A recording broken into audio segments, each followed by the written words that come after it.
We have a tradition in the Puerto Rican movement, the prisoner movement. We like to call our prisoners to our activities. So when I say Leonard Peltier, I want to hear a presente, and I want to hear it real loud. We have to bring Leonard here, his presence with us here today. Leonard Peltier. Presente. Leonard Peltier. Presente. Leonard Peltier. Presente. On behalf of New York City Jericho and the New York City Peltier Committee, again, déqui and I welcome you to this event. To begin, we want a shout out to Al Andrade. Special thanks to Al and his associates. Although they were not scheduled to be on the program, they came and performed for us to express their concern and support for Leonard Peltier. Please let us show our appreciation. All right.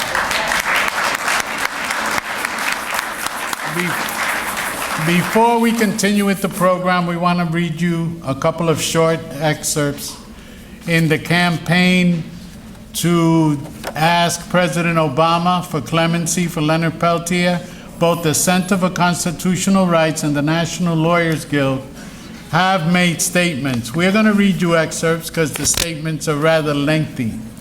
The Center for Constitutional Rights, or CCR as most of us know it, wrote in February, "Dear President, Mr. Peltier has been incarcerated for 40 years and is located far from his family and community, which has made it difficult for him to stay in contact with them. He is now 71 years old and suffers the effects of diabetes, high blood pressure, heart condition, a previous stroke, a jaw condition, partial analysis in one eye, blindness in one eye rather, and a recently diagnosed abdominal aortic aneurysm. As an aging prisoner with serious medical issues, Mr. Peltier should be given special consideration for release." And then finally, the CCR ends with this. "Mr. Peltier has engaged for decades in productive and peaceful activities that evidence his readiness for release. Given his age, state of health, strong connections to and work on behalf of his community, Mr. Peltier is well prepared for and well deserving of release. I urge you to take into account these factors as well as new consideration of aging prisoners in the Department of Justice and international human rights norms in evaluating his case. Thank you for your attention. Respectfully, Bayer Azmi, Legal Director of the Center for Constitutional Rights." Thank you. This freedom struggle is definitely made up of individuals as well as organizations. And so on that same note, we have the National Lawyers Guild, who is also in support of the freedom of Leonard Peltier. And excerpts from their letter says, "Mr. President, the National Lawyer Guild urges you to grant executive clemency to Leonard Peltier. Mr. Peltier has served more years in prison than other persons convicted of the same or similar crimes. At age 71 years, Mr. Peltier's deteriorating health and inability to protect himself in a maximum security environment makes this an urgent matter. The Guild agrees with Judge Henney and joins many other organizations and individuals, including but not limited to Amnesty International, Archbishop Emeritus Desmond Tutu, Nobel Laureate Rigoberto Menchú, the Kennedy Memorial Center for Human Rights, and Representative John Lewis, in urging you to add to your legacy as a president committed to ensuring justice for all by taking steps to grant Mr. Peltier immediate and unconditional release through a grant of executive clemency. Sincerely, Azada Shoshani, right, the president of the National Lawyers Guild." So we say thank you. So we know that this is a struggle, and I am here to say both politically and personally that freedom campaigns do work. My husband, Sekou Odinga, was a political prisoner for 33 years. And he came home on November 25th, 2014. And that's the work of individuals and organizations and people who love freedom and people who didn't give up. So we know that the state is bent on repression and definitely bent on murdering our freedom fighters inside. So that says that we must never, ever give up the idea and the fight for the freedom of our captured freedom fighters. Call up Brother Frank Manusan of the Muskogee Nation up for an opening prayer. Brother Frank is a Muskogee and a musician, flute maker, artist, writer, storyteller, and lecturer. He taught American Indian Studies at New York University for 10 years and worked for the Native American Ritual Object Foundation for 18 years. He has performed solo and with various groups from many diverse cultures on an amazing variety of Native American and ethnic world instruments. Recently, he issued a CD of his music, and after you hear him play a little bit later on in the program, I'm sure you'll want to go to the back and get one of his CDs so you can take some of that beautiful music home with you. So let's welcome Brother Frank Manusan.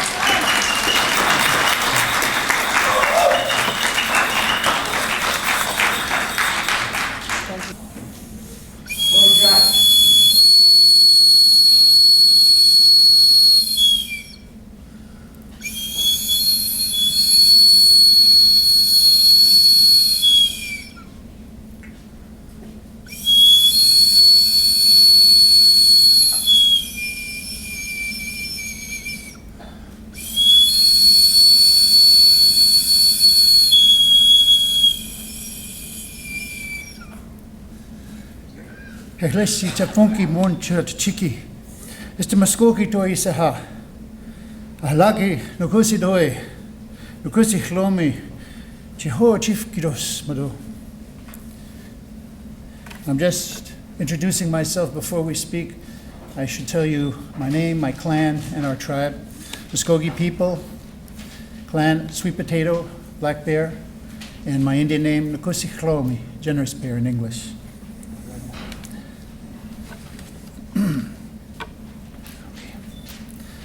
Chagi nagumolga ofanga tuko puifekshu.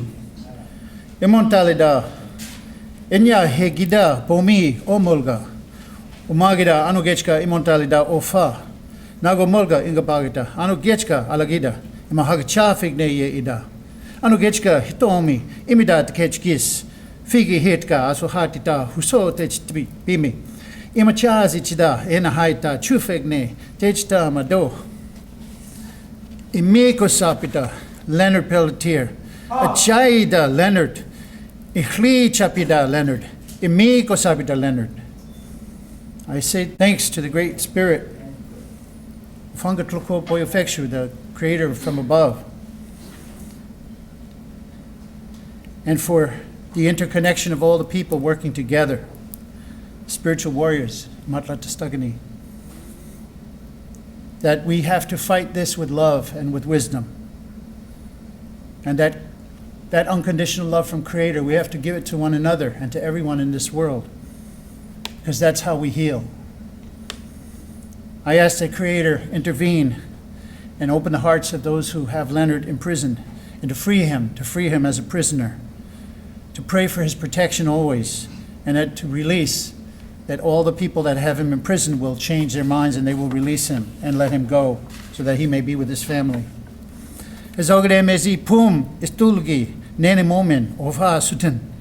Hisagade MSE pun istulkit nene momen ova sodom. In legidot o fole chofi nala duki hetki wikit ishchididas mado.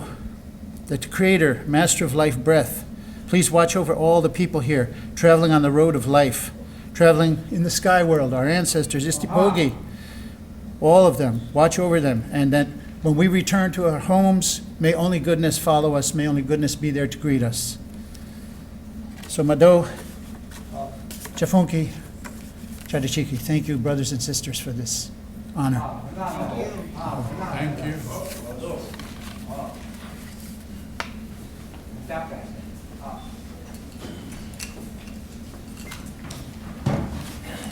Whoa, the magic, the beauty, the power of being able to speak your own language. As I listen to that, and I listen to the Red Storm when they were playing the drum, the power of culture is so important in everything that we do. So I thank you, brother, for speaking your indigenous language into this space, and for the drummers for speaking the voice and the power of the drum into this space, because we need all of those things to help us as we fight against colonialism and imperialism and political imprisonment. So thank you for that. Where's my glasses?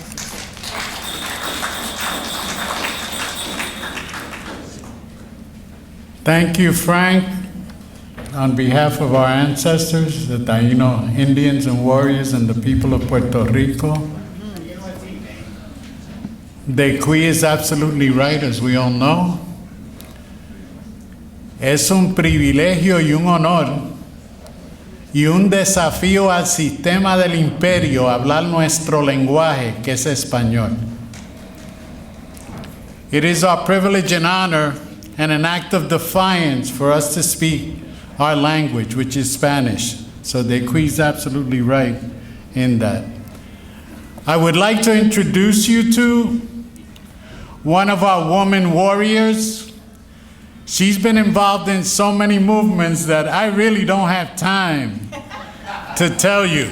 But I could mention the Dominican movement, the Puerto Rican movement, the Mumia movement, the movement to free our political prisoners, the movement to free the Move 9, 1199, the Cuban 5. 1199 has always opened up their home here, the Martin Luther King Labor Center, for us to both celebrate and support our men and women warriors in our struggles for social justice and for revolution.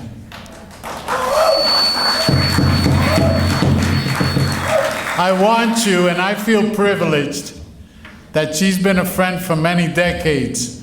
But before I ask her to come up, I want to say one thing which a lot of people don't know.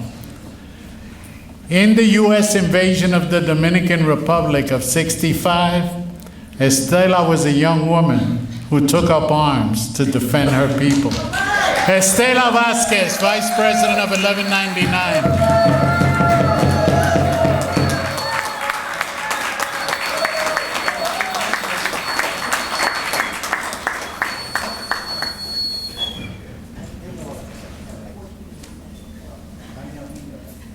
What Frankie failed to mention is that when we met, we were quite young.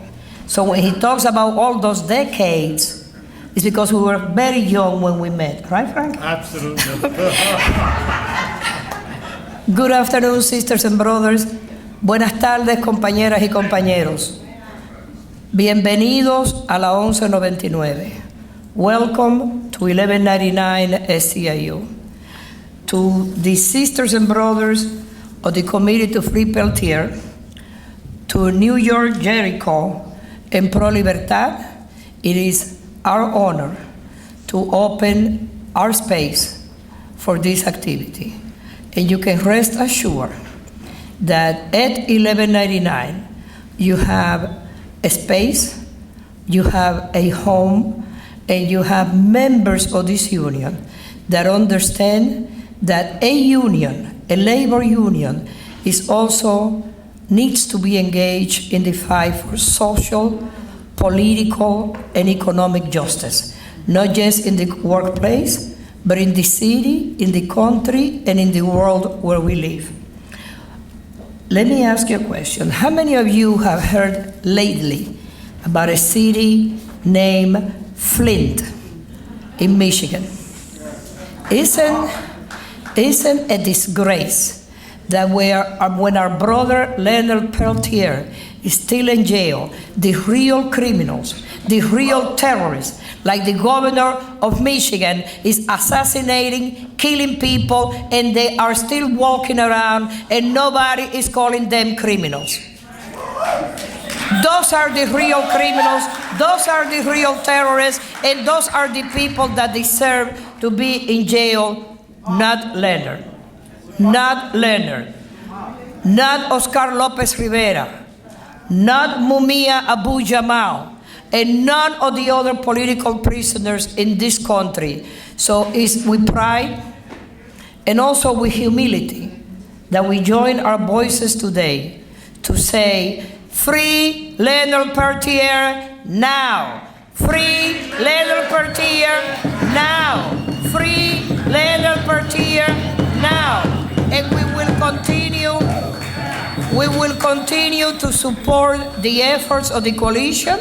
We will continue sharing the information about the struggle to free Leonard, to free Mumia, to free Oscar Lopez Rivera, because those are our warriors, those are our elders, and they must be out of jail now. Thank you very much.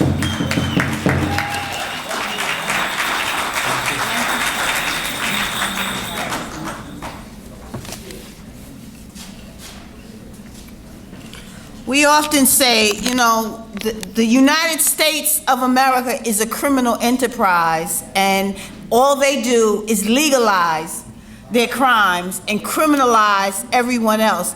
They criminalize people for resisting. They criminalize people because of their religion, because of their spiritual practices, because of the color of their skin.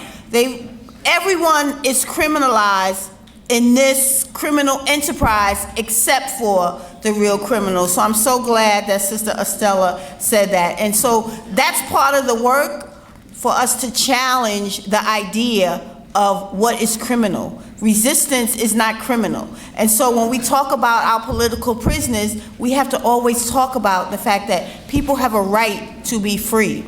People have a right to fight for their freedom. People have a right to defend their nation and their people. And it was so interesting to me to watch. I don't really watch the news because it's not welcome in my home, because it's not really news. But when they were talking about what was happening in Oregon, and people taking over the land with guns, and the people were, the FBI and the government was talking about negotiating with them. I'm like, you're negotiating with people that are on stolen land to begin with, and indigenous people were never even part of that conversation. And so they had the right to be there, and it could not do anything but bring to mind what happened at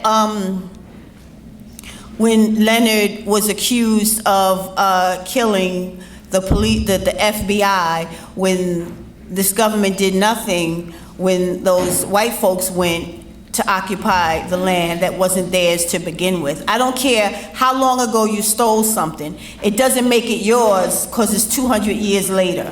If you stole it, you stole it. So, before we call up our brother Frank to give us some music, I would just also like to remind you that there are some postcards that are on the chairs when you came in, or you may have gotten one when you came in. This is a project of Leonard's committee. The plan is to get signatures, collect all the postcards, and send them to the White House in large batches. These cards will not go directly through the regular mail, and you don't need to pay postage. So please just fill out the cards, sign them, and make sure they get back to the table. Maggie, raise your hand. Maggie has her hand raised. You can make sure that Maggie gets the cards, because these people definitely pay attention to things in bulk. So we want to make sure that we let them know that we disagree with their continued and unjust political imprisonment of Leonard Peltier. So I've introduced you to Brother Frank Manasan, and he opened us up with a prayer, and now he's going to gift us with the beautiful sound of a beautiful flute.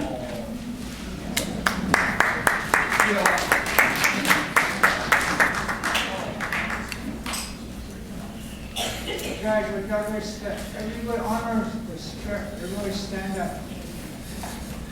No choice. Honor, if you honor, stand right behind it.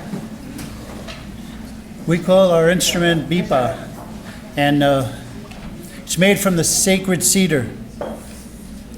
And we say that because we hollow it out, we have to replace the heart of the cedar tree with our heart in order to make it work. So playing the flute is like smoking the pipe. It's like praying. And so I'm going to play an honor song. I would be very much honored if you could provide the drum beats for it. I would really love that. So thank you for listening. You can sit now. Thank you, brother. Thank you, Brother Steve.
As they say, this is turning out to be a good day. It is. And again, I want to thank you all for joining us. We're going to receive some words from two people that have contributed in very important ways to the defense of Leonard Peltier. And I'm sure these are names that are not unfamiliar to many of you. First, I would like to call up Martin Garbus, who is Leonard Peltier's lead counsel, to give us an update on what's happening with the case. Martin, would you please come up? I was here not so long ago when we were representing the Cuban Five, who you know were released from prison back in December. And we were involved in those negotiations, making a clemency petition, which is very much the same thing that's being done on behalf of Leonard. The speaker after me will be Cindy Dunne, who is a former person involved with law enforcement, a lawyer.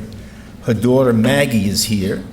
They both work with the Lakota Children's Enrichment Program out in South Dakota. I came across, I've been knowing Leonard since 1975. I spent a couple of months in Lincoln, Nebraska, trying Wounded Knee cases in the 1970s, and then continued representing various people involved in the movement for a good period of time. Cindy wrote an article about a year and a half ago, which I saw about the case, and she then graciously agreed to join the defense team. So after I give you a few words, Cindy will talk to you.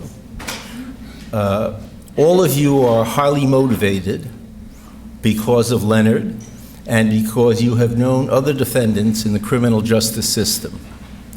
I just want to read something briefly that is being published in a short period of time.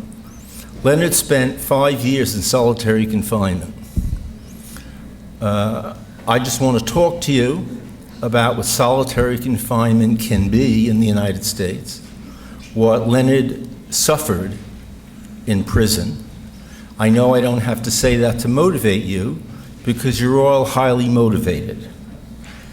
A Russian writer, Dostoevsky, said 200 years ago, the degree of civilization in a society can be judged by entering its prisons. Now, when you hear that someone has been in solitary confinement, it may have many different meanings for you. Based on conversations with Leonard, members of the Cuban Five also who did 5 years in solitary, and so many others of people who you know, whether they be of whatever racial mix. So this is an article that's coming out relating to Leonard in a relatively short period of time in several publications at the same time that we filed the clemency petition.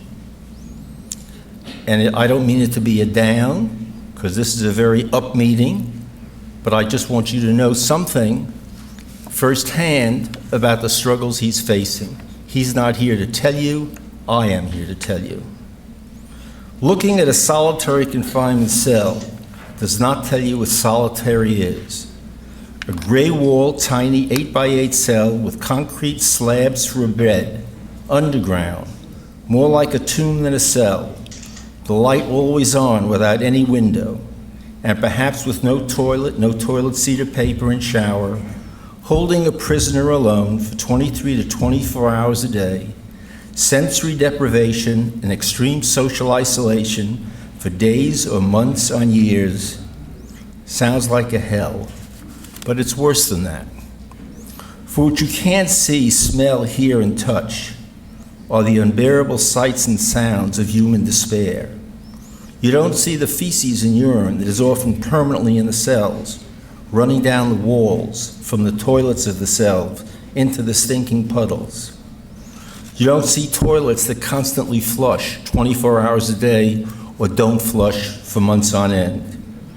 You don't see the fights when men take their excrement and throw it at each other, the guards. You don't see the showers that are freezing when the cell is ice cold, that is boiling when the day is hot. You don't see the men baked or frozen to death with body temperatures of over 105 degrees or below 95. There were some recent stories that you may have seen in Rikers Island where people were fried to death.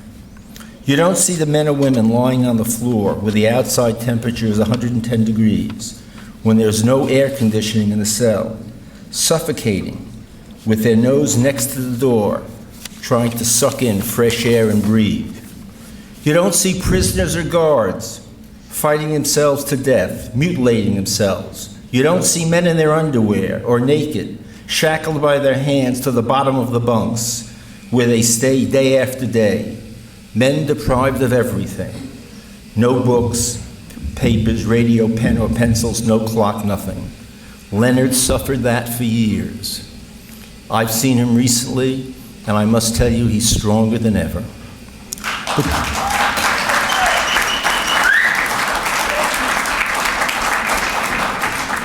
To get through that experience in prison is amazing. Prisons are run by and large by gangs in conjunction with the prisoners. Leonard doesn't have a gang. There are no Native Americans in the prison where he is in. He's totally isolated. He has nobody to watch his back. You don't see the meager portions of food slid through the door cell, men shackled to their belt by their feet and hands, being moved like pieces of bound meat. Prisoners in solitary are often fed slop, 2 peanut butter sandwiches a day or less a month. They're tortured by hunger. You don't see men forcibly extracted from their cells by 6 hooded guards in body armor and riot gear, armed with tasers and bats, and then they're allowed to lie beaten, unexamined by doctors. Senator McCain talked about what happened to him was he was in a Vietnam prison. He claimed they broke his arms, they broke his legs. He said nothing was worse than being in solitary. He'd rather take a beating than be in solitary months on end. Leonard did 5 years of that at different times. You don't see bruised or beaten men refusing to make a trip to the hospital because of the fear of what will happen to them as they are moved from prison to prison. Leonard is now very sick. The question of whether he should be moved to another hospital, whether he should go to the Mayo Clinic, has to be tempered by what happens to a prisoner when a prisoner is sent out of this particular prison and has to travel under the authority of the BOP, the Bureau of Prisons, with any lawyers around, so he's totally unprotected. Beside the awful loneliness, isolation has a physicality that helps destroy you. The jail cut off life. You don't see how prisoners are terrorized, so they are afraid to have even the smallest human contact, and that they may do anything to make that contact.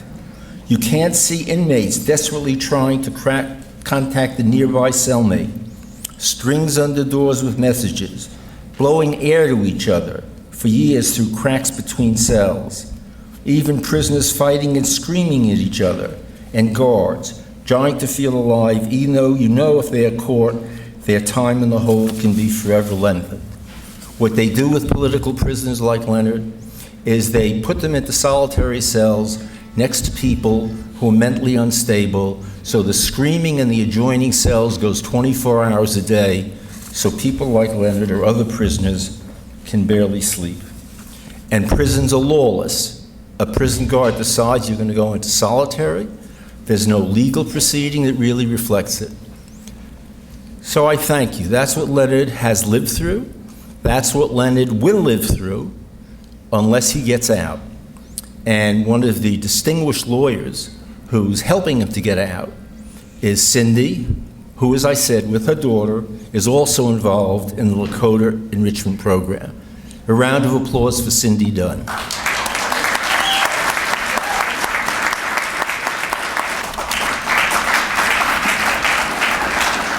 Thank you. Thank you so much. It's really an honor to be here. As you heard, I come from a background that is a little bit unlikely to be here today. I'm just going to touch on that briefly, and then I want to talk to you about Leonard and Leonard's case. I was a devoted public servant for 28 years in the federal law enforcement system. and I had heard of Leonard Peltier, but like most Americans across the country, I had not been educated in American Indian history. I never learned much about the actions of our nation's founders, and I didn't know much about treaties and trust agreements, and had no idea that treaties and trust agreements are still in force today.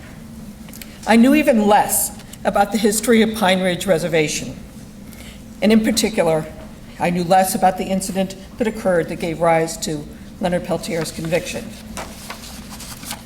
I first visited Pine Ridge Reservation in 2010. And over the years, I've visited it more often and frequently, and the topic of Leonard Peltier continued to arise. But again, I didn't know much about him, other than the fact that he was serving 2 life sentences for the deaths of 2 FBI agents, and that Robert Redford and other celebrities had called for his release, which the FBI opposed. When I ultimately decided to review the case, I came to the conclusion, after looking over all of the records, that a whole bunch of factors, and most of them you all here know, when they're considered together, they really do mandate that Leonard Peltier be released in the interests of justice, in the interests of reconciliation, and in the interests of healing our nation's history. And I came to the conclusion that now is the time, or maybe it's after the time, but at least it's the time now, for President Obama to exercise his discretion and to give Leonard Peltier executive clemency.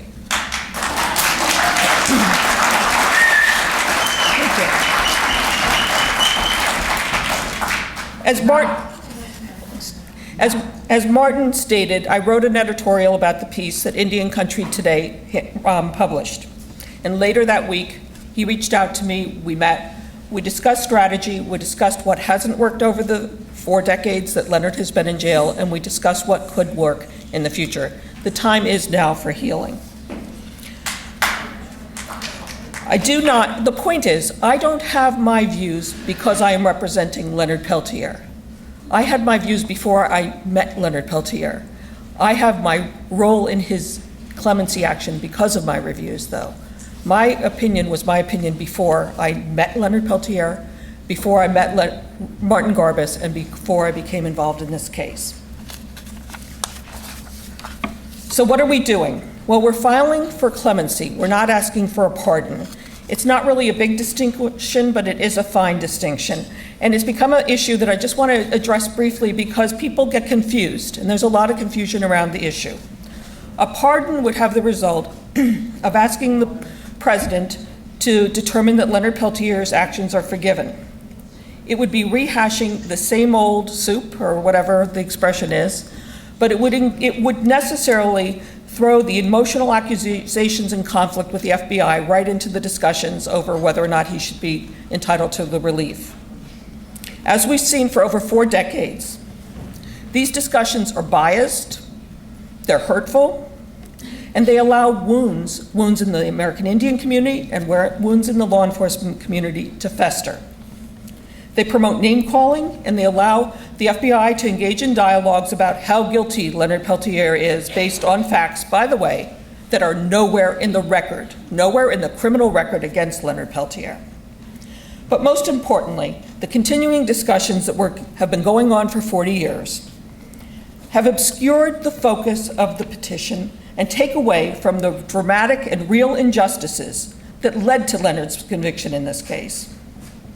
Those discussions and the sideline fighting and infighting obscures the same factors and injustices that have led humanitarians and scholars to maintain their support for Leonard's release for over 4 decades.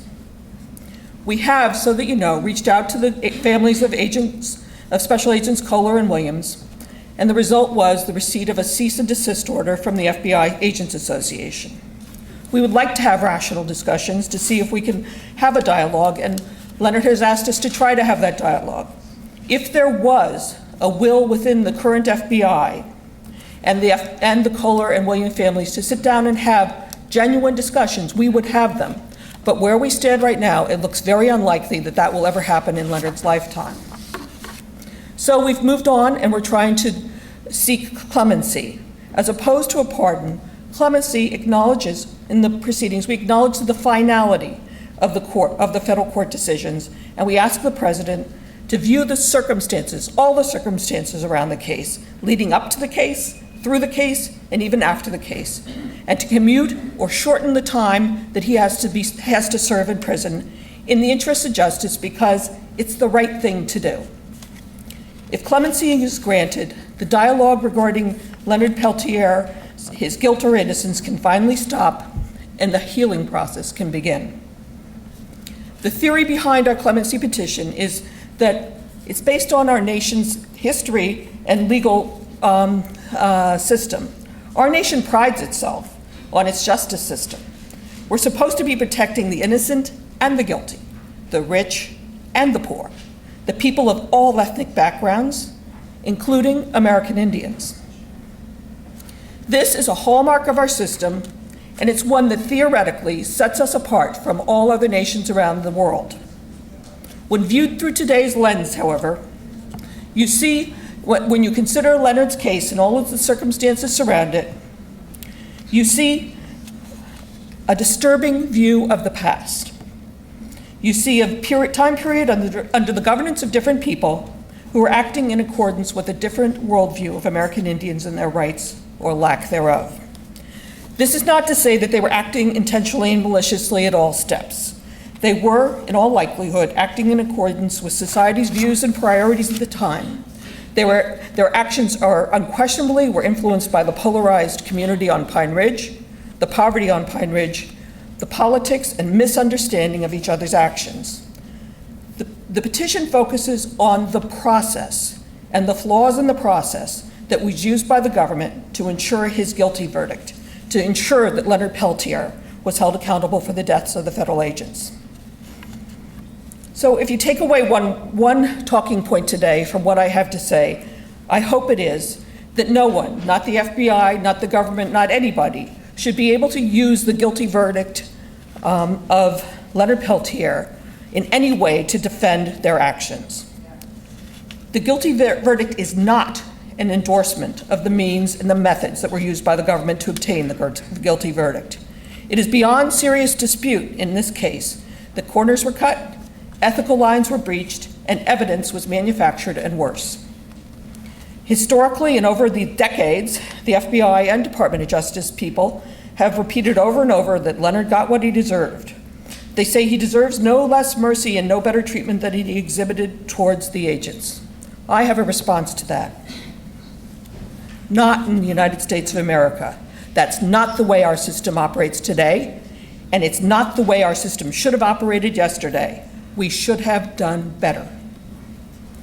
As most of you in this room know, on June 26, 1975, the FBI sent out 2 young agents to private property in Oglala to make an arrest. AIM members and others, including Leonard Peltier, were protecting traditionalists from the rampant violence in the community. Leonard was not there to hurt anyone. He was there to protect people along with other AIM members.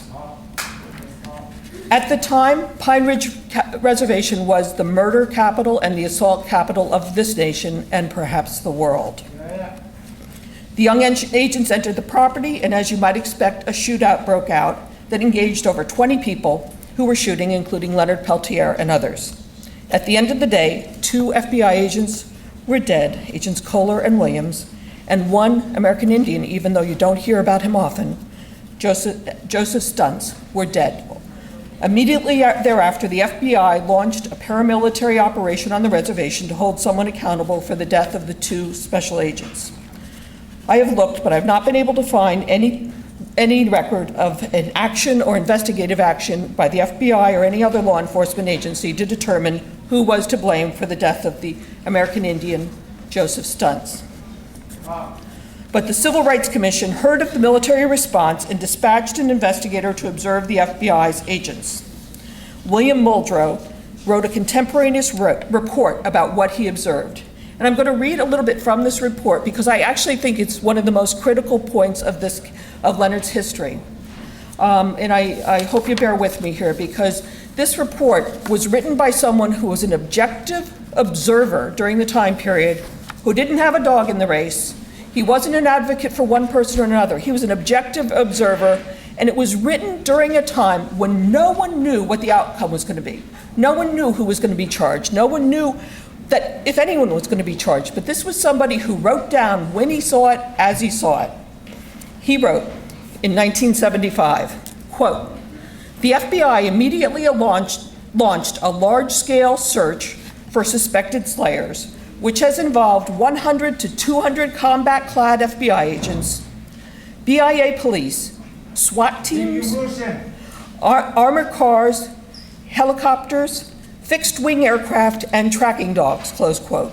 According to Muldrow's report, the aggressive national response to the death of 2 FBI agents in stark contrast to their apparent disregard by the FBI for the deaths of more than 50 American Indians in the prior 2 years, and the death of American Indian Joseph Stuntz in the same incident, further eroded relations between the FBI and the Oglala Lakota community, and led many in the community to believe that American lives were viewed by federal authorities as having a lower value than white lives.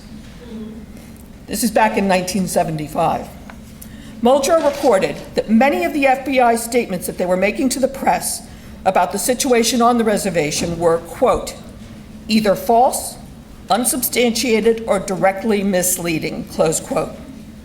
Specifically, he reported warrantless searches of residents and the FBI and BIA police acting in an abusive and threatening manner. He reported custodial detentions of people all over the reservation without any cause whatsoever. He reported a defense attorney was present at the location of one of the warrantless searches, and he was physically restrained by the FBI until the conclusion of the search to prevent him from taking any action to delay or prevent the search. He reported there was a genuine fear among AIM members and associates that the FBI was out to get them for their participation in the 1973 Wounded Knee occupation. He also reported the federal agents had, quote, "remarkably little understanding of American Indian society," close quote. He reported they were visibly upset and appeared to be motivated to hold someone other than the FBI accountable, possibly to a flaw.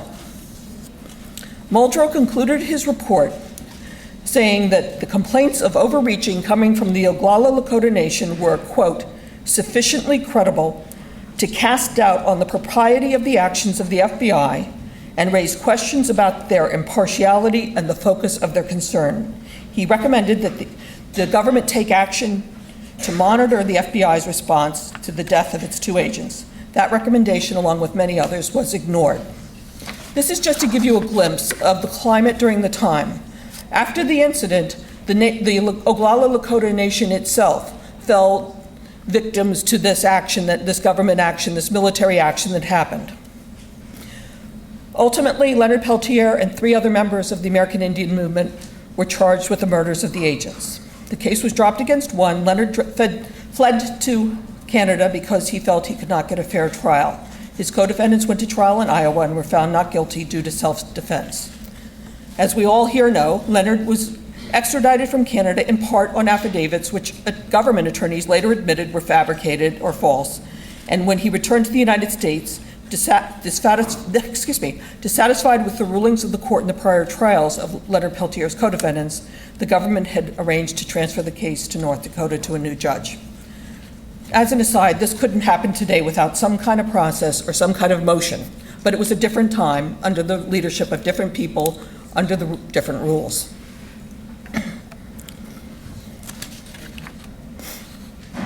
Leonard had a distinctly different experience in North Dakota than his co-defendants had in Iowa, And he was not permitted to bring before the jury much of the relevant evidence that supported a defense of self-defense. I actually, when I looked through the records and when I looked through the case, I could write a dissertation on the things that were done wrong or the mistakes that were made in Leonard Peltier's prosecution and the court's rulings. But at the end of the day, his guilty verdict stands.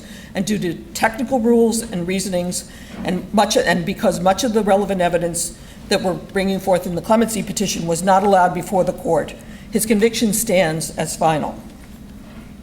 Years later, bit by bit, Leonard's attorneys continued to uncover evidence that had been withheld by the government. In the petition, we asked the president to focus on all of the circumstances that led up to the gunfire, the actions of law enforcement before, during, and after the incident, and the manner, the process through which Leonard Peltier's conviction was obtained, which unquestionably involved ethical breaches, fabricated evidence, deliberately withheld evidence, and other goal-oriented actions that can only be interpreted as actions of vigilante justice.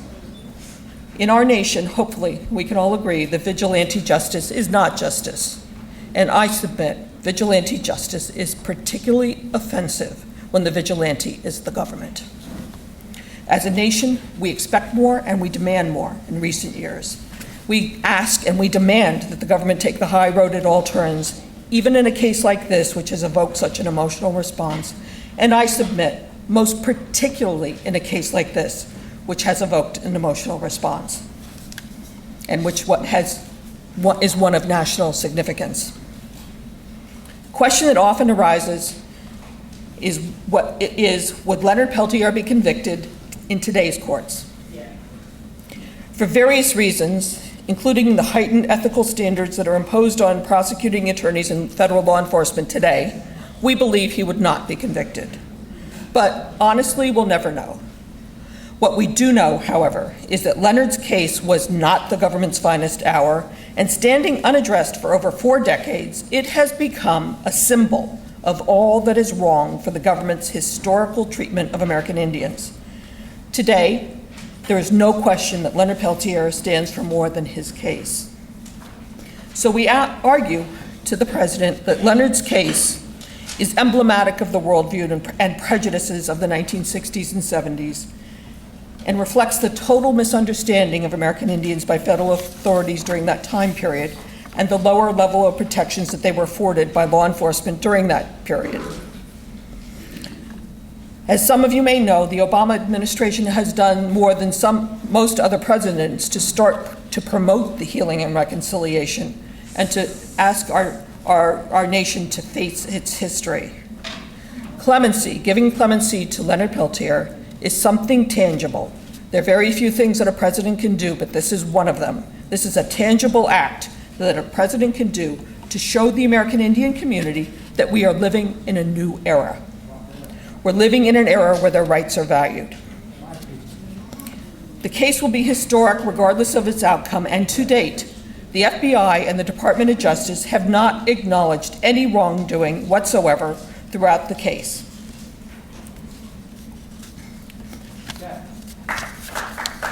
One second, I'm almost done here, sorry.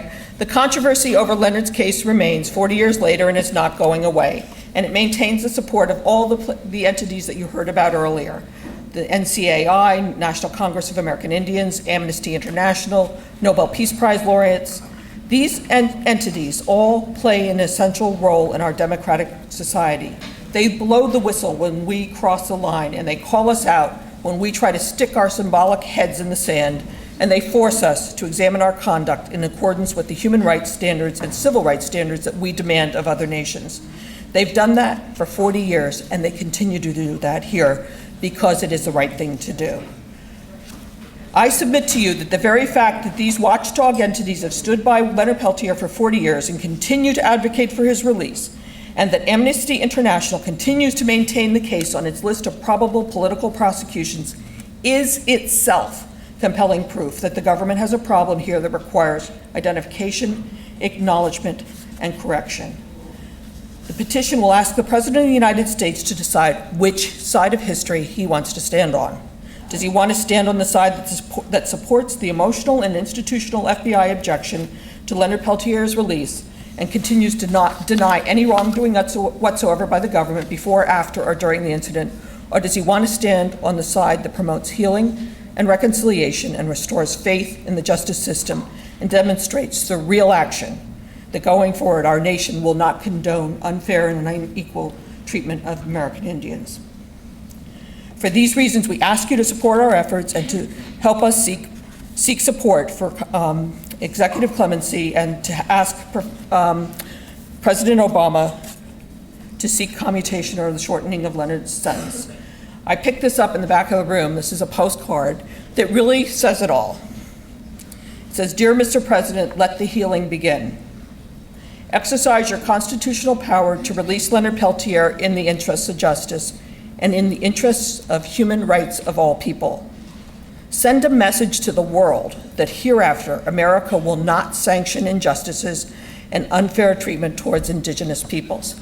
That's it. That's what this clemency petition is about. That's what Leonard's 40-year journey is about. And that's why, for over 4 decades, so many humanitarians, human rights activists, scholars, and civil rights activists still support his cause.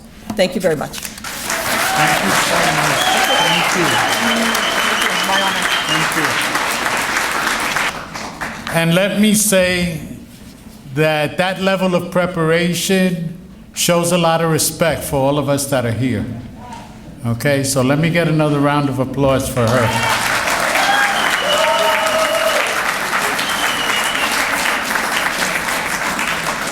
And let me also say that most of us aren't born into the people's movement and the people's struggle, but there's a particular level of respect for people when they realize injustice, when they step up to the plate, like many of our warriors behind the wall.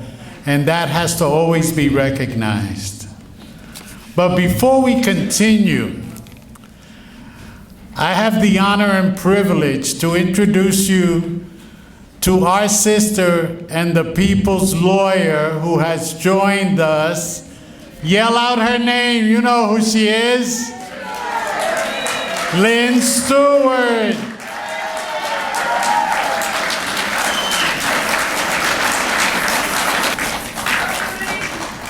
Thank you, Lynn. It's an honor for all of us to have you here. Fortunately for our warriors behind the walls, a lot of our warriors are out here fighting for their release. And one of those is one of the people who tirelessly have worked for the release of Leonard and many other political prisoners. Maggie, Tobin, please come up. She will read the statement from Leonard.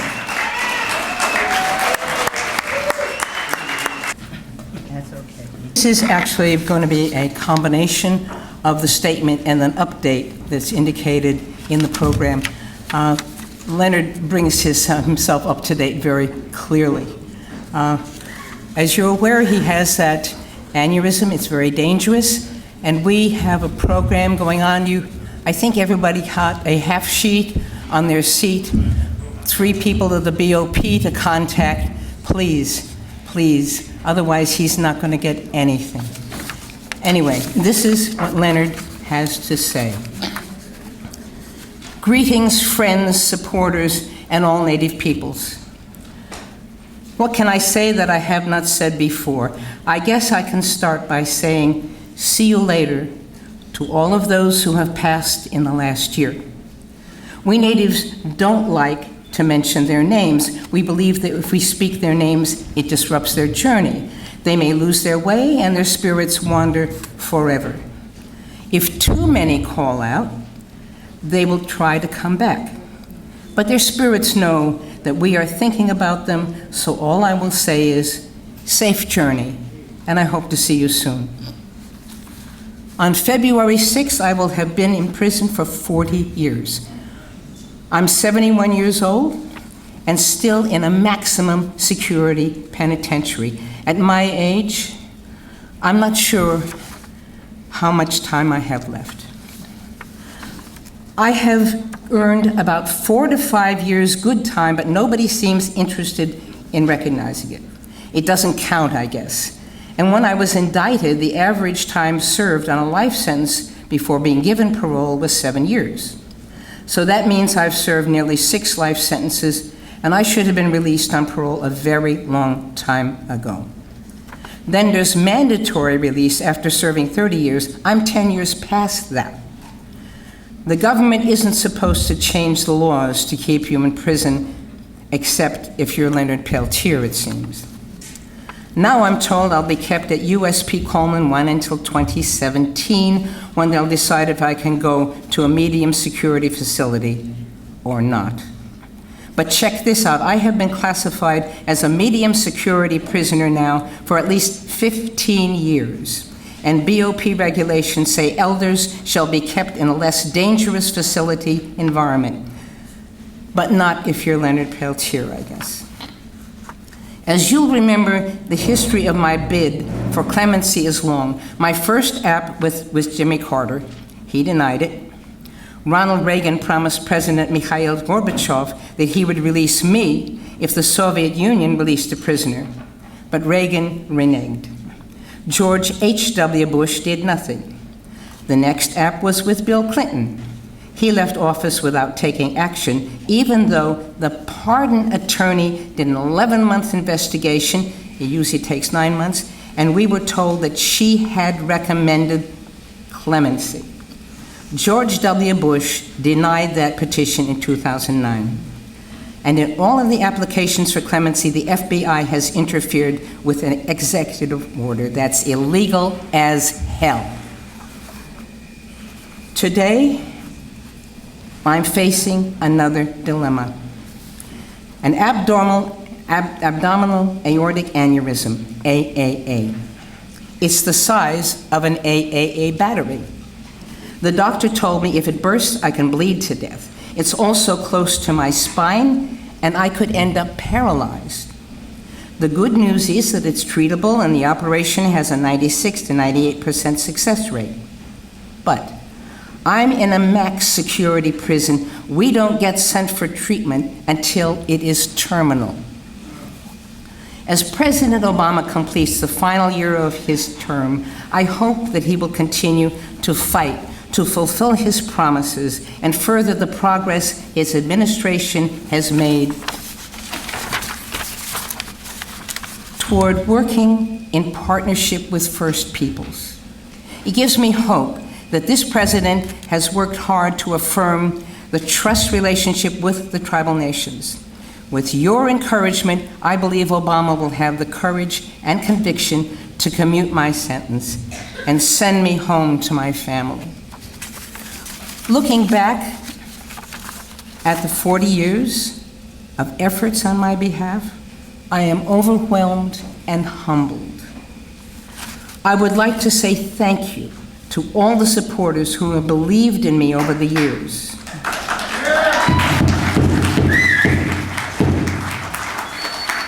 Some of you have been supporters since the beginning. You made sure I had books to read and commissary funds to buy what I may need to be as comfortable as one can be in the place. You made donations to the Defense Committee so we could continue fighting for my freedom too. You all worked hard, are still working hard, to spread the word about what is now being called the most outrageous conviction in U.S. history. There are good people in the world, and you are among them. I'm sorry I cannot keep up with answering all of your letters, but thanks for the love you have shown me. Without it, I could never have made it this long, I'm sure of it. I believe that my incarceration, the constitutional violations in my case, and the government misconduct in prosecuting my case are issues far more important than just my life or freedom. I feel that each of you who have fought for my freedom have been a part of the greater struggle of Native peoples for treaty rights, sovereignty, and our very survival. If I should be called home, please don't give up on our struggle. In the spirit of Crazy Horse, Doksha Leonard Peltier.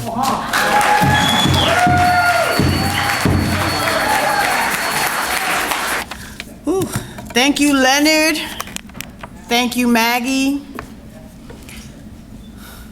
Thank you, Lynn. We say thank you to all the people who never, ever compromise on the principle of freedom and liberation. We say thank you to all the people who make all the sacrifices every day on the outside of the wall, who come to events such as yourself, who stand and give out palm cards, who make literature, who make visits to the prisons, who put money on the phone system so people in prison can call to make that link from the outside, from the inside to the outside. This struggle of ours is so multi-layered. It is not about one person, but it is about all the people. And there are times when we really need to remind ourselves and each other that this is a movement of oppression that started 1492 when Christopher Columbus sailed through what we call the Americas, that the people who lived here did not call the Americas. That was in 1619 when my ancestors were kidnapped and brought over here. And the transatlantic slave trade and that lasted for hundreds of years, coming out of apartheid. They want to soften it and call it Jim Crow, but it was the same apartheid that existed in South Africa. It's the same apartheid that continued to exist in America. So we are not talking theory. Leonard Peltier is in prison for the same reason that Asada Shakur is living in Cuba with a $2 million reward on her head and called a terrorist. He's in prison for the same reason that my husband was in prison for 33 years. And for the same reason that Oscar Lopez Rivera is in prison. For the same reason that Abdul Majid and Robert Seth Hayes and Herman Bell. The same reason that Veronza Bowers was on his way out of the prison door. And they changed the rules. They change the rules all the time. They change the rules in order to fulfill what their goal is. And it's oppression, and it's imperialism, and it's capitalism, and it's racism, and it's sexism, and it's all of those things that deny people the right to live, the right to be free. And they try to teach us by keeping our warriors in prison that we should not fight for our freedom, that we should not resist, that we should go along with this madness. But thankfully, through the history of time and the history of their coming to people's lands, both here and around the globe, that there continue to be people who resist and resist and resist, and also take that punishment for resisting. And so we say to our people on the inside that we don't forget that you sacrifice much for us. We don't forget that you look towards the generations to come, and that's why you fight, and that's why you are held behind the wall. And we remind people every day that freedom ain't free. We remind people every day that just like Leonard is inside doing the time, and the rest of our political prisoners from the Black and New African liberation movement, our white anti-imperialist political prisoners, Puerto Rican, indigenous, everybody that is on the inside of the wall is doing the time, and their family members on the outside are doing the time. And we must never, ever, ever forget that. So we have to really build a movement that is about solidarity, that is not about one person, but about all of us. There's an organization called All of Us or None. That's because it is all of us. We can't separate what's happening to Leonard from what's happening to Robert Seth Hayes, what they attempted to do to Lynn. Lynn was in prison simply because of who she is. He's in prison simply because who he is. And we have to teach that. We have to challenge the idea that it's about guilt or innocence. We have to say people are defending their nation, and that if you teach history, then people will understand that.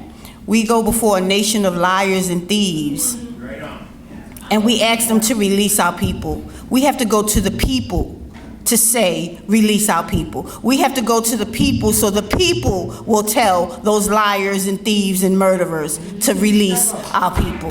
That's what we have to do. So we have to be in the streets to tell the people and remind the people that freedom ain't free. And so I encourage you to please check out the people who are in the back, because these are the people who do this work on behalf of all of our captured freedom fighters, our political prisoners, every single day. We have ABCF over there with literature. If you don't know anything about some of the other political prisoners, there is information there. So there are people who do this all the time, every day. We're doing the time on the outside. So I want to call up Brother Ben, who is known as Ben the Pen, And now, he's going to be Ben the Man with doing the pitch to remind folks about why we say freedom ain't free. We thank you for being here. So Ben is coming up. And I also want to remind you, we say freedom ain't free as part of the Sekou Odinga Defense Committee. We did to raise money for him. We did a CD project that's poetry, jazz, hip hop. That is available on the back of the table. We have magnets that have the images of some of the Black and New African political prisoners who collectively have done 800 years of collective imprisonment. So we know well what this means when the lawyer was speaking about what Leonard is experiencing on an everyday basis, because that is their mission. So our mission is to counter their mission. So I thank you, and I want to turn it over to Brother Ben.